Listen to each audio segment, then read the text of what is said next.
Silakan Menteri. Terima kasih Tan Sri Yang di-Pertua.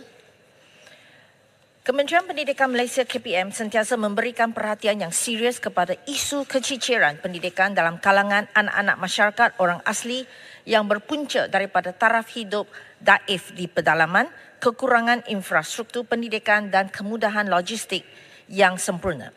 Antara pendekatan yang diambil oleh pihak KPM dalam menangani isu keciciran murid orang asli adalah dengan mengadakan sesi libat urus dan program ziarah kasih bersama-sama komuniti orang asli di perkampungan masyarakat orang asli.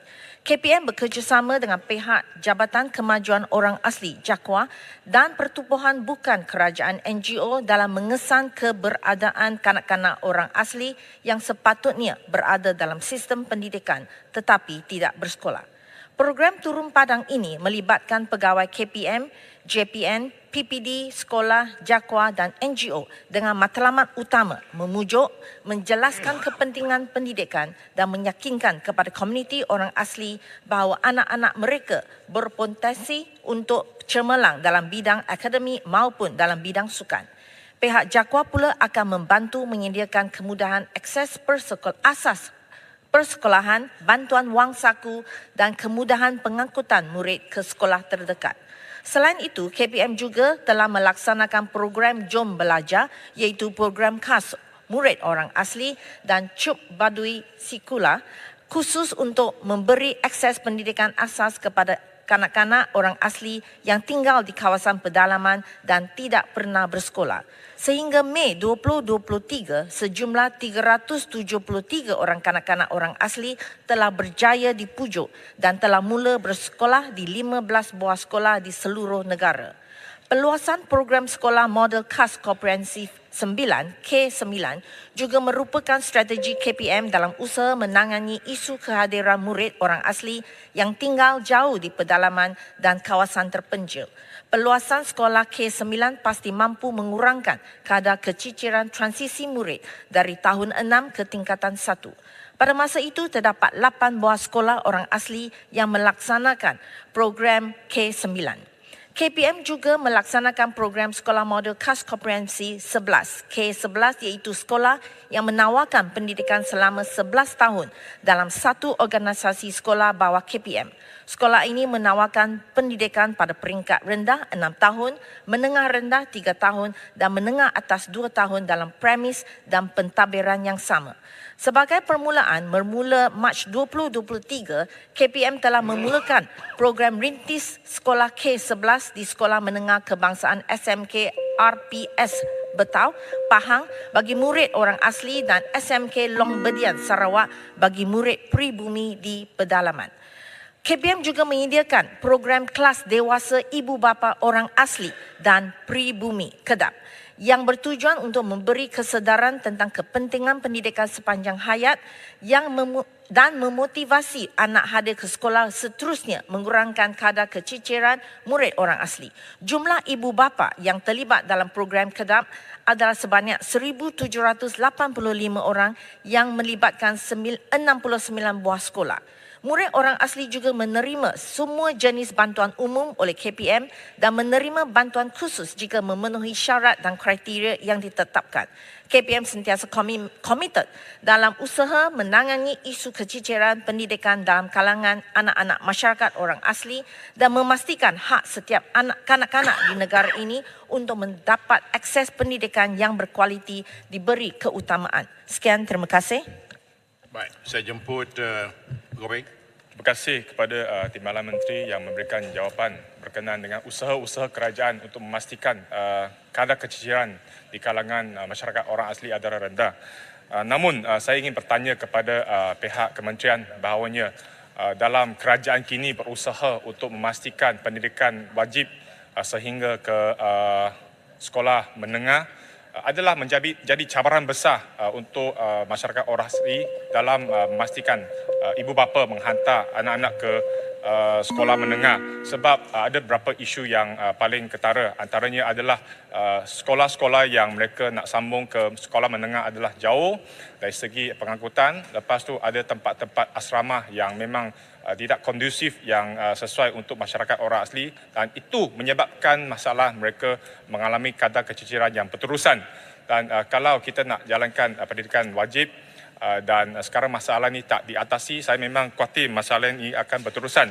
Dan tambah lagi dengan usaha untuk memperluaskan K9, K11 itu masih dalam proses, dan saya memang kurang yakin dalam keadaan yang jangka pendek ini tidak dapat mengatasi masalahnya. Maka soalan saya kepada Menteri adalah bagaimanakah kerajaan dalam jangka pendek ini untuk mempertingkatkan usaha-usaha untuk membantu mereka dari segi pengangkutan, subsidi-subsidi yang boleh membantu kepada ibu bapa, masyarakat orang asli untuk pastikan mereka tidak tercicir daripada pendidikan sekolah rendah ke sekolah menengah. Terima kasih. Silakan Menteri. Terima kasih Tan Sri Yang di-Pertua. Terima kasih Yang Berhormat. Dari segi bantuan untuk menangani isu keciciran, Kementerian Pendidikan Malaysia sentiasa bekerjasama dengan JAKWA, iaitu Jabatan Kemajuan Orang Asli, dalam menjaga kebajikan pendidikan murid orang asli, khususnya kemudahan pengangkutan ke sekolah rendah dan sekolah menengah. Pihak JAKWA juga menyediakan wang saku kepada murid orang asli sekolah menengah. KPM juga menyediakan kemudahan asrama di sekolah menengah, keutamaan diberikan kepada murid orang asli yang tinggal jauh di pedalaman dan dikecualikan bayaran yuran makanan asrama. Selain daripada itu, dari segi kita memang tengah merancangkan dari segi mewajibkan anak-anak murid kita untuk ke menengah atas, iaitu untuk mewajibkan anak-anak murid kita ke 11 tahun persekolahan. Ini KPM telah menyediakan draft rang undang-undang pendidikan pindaan, dan kita memang dalam perancangan untuk mengadakan wajib 11 tahun. Dan selain itu, daripada ada lagi bantuan je, saya terlepas, ada juga bantuan yuran disediakan kepada murid rendah dengan kadar RM80 seorang, manakala bagi sekolah menengah dengan kadar RM120 seorang bagi pembelian peralatan dan keperluan sekolah. Sekian, terima kasih. Saya jemput Indra Mahkota. Terima kasih Tuan Yang di-Pertua. Terima kasih Yang Berhormat Timbalan Menteri.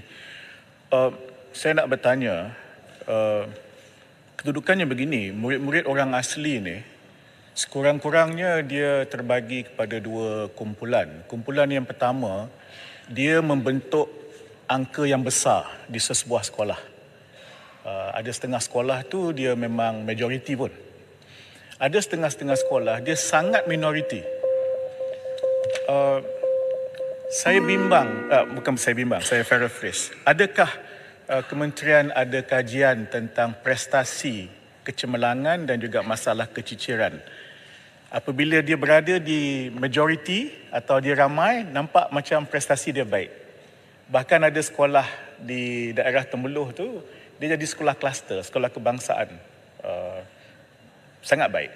Tapi di Temeloh juga, ada setengah-setengah sekolah tu yang murid orang asli tu dia tak ramai, dia beberapa orang saja.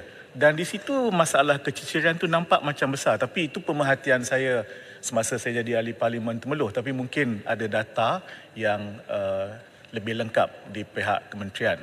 Jadi mungkin nanti ada pula cara untuk mengatasi masalah yang timbul kerana ada beza tu. Nampak gaya macam ada beza. Terima kasih.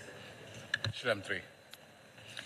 Terima kasih Tan Sri di-Pertua. Ya, satu daripada kaedah untuk mengatasi di mana terdapat majoriti orang asli adalah sekolah Kes 9 dan Kes 11. Dari sini kebanyakannya memang adalah merupakan anak-anak di majoritinya orang asli. Memang juga ada setengah-setengah tempat minoriti anak-anak murid adalah daripada orang asli, tapi dari segi pencapaian kita memang ada monitor. Okey, kita memang ada data, tapi buat sekarang Yang Berhormat saya tak ada data, tapi kalau Yang Berhormat nak tahu spesifik mana-mana sekolah, boleh tulis atau boleh beritahu saya akan jawab secara bertulis. Sekian, terima kasih. Baik, saya jemput Tuan Bakri bin Jamaluddin Tangga Batu. Terima kasih Datuk Seri Speaker.